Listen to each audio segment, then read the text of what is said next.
Doctor Zahidur Rahman, তফসিল ঘোষণার ঠিক পরের দিনই কিন্তু ঢাকা ৮-এর সম্ভাব্য প্রার্থী ওসমান হাদির উপর হামলা হলো। এই হামলাকে আসলে কিভাবে বিশ্লেষণ করবেন একজন রাজনৈতিক বিশ্লেষক হিসেবে?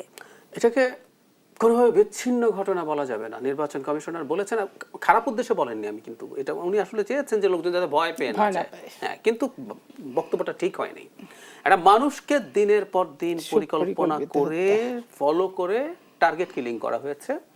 অনেকগুলো পাখি, দুই পাখিও না, এক ঢিলে বেশ কয়েক পাখি মারা যায়। যেমন ধরুন, গতকালই নারায়ণগঞ্জের একজন ক্যান্ডিডেট তার প্রার্থিতা প্রত্যাহার করেছেন নিরাপত্তার ঝুঁকির কথা বলে। ক্যান্ডিডেট কিন্তু ভয় পাবে, এক। দুই হচ্ছে, বাংলাদেশের নির্বাচনকে কেন্দ্র করে যদি একটা কেওস বাঁধিয়ে দেওয়া যায়, বাংলাদেশের নির্বাচন না হলে ভারতের লাভ আছে, আওয়ামী লীগের আছে, দেশের মধ্যেও কারো কারো আছে, কারো কেউ কেউ কিন্তু চায় নির্বাচন না হোক, তারা এমনি এমনি কিন্তু ক্ষমতায় ভালোই আছে, নানান ক্ষমতা প্র্যাকটিস করে।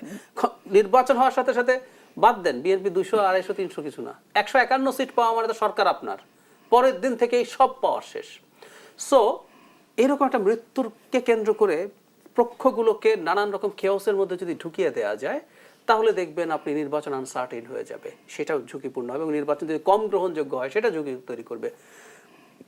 এরপর শুধু ওসমান হাদি না, হাদিকে কেন্দ্র করে আরও মানুষজনের নানান রকম এবার রেটরিক বাড়ছে। আপনি খেয়াল করে, এটা কিন্তু সাথে সাথে অনেকগুলো লেজ বেরোচ্ছে। কি হচ্ছে এখন? ভারতের বিরুদ্ধে, ভারত নিয়ে আমাদের কোনো প্রীতি নাই। একটু আগেও আমি কিন্তু ভারত বাংলাদেশের নির্বাচন ব্যাহত হলে খুশি হয় বলে ফেলেছি।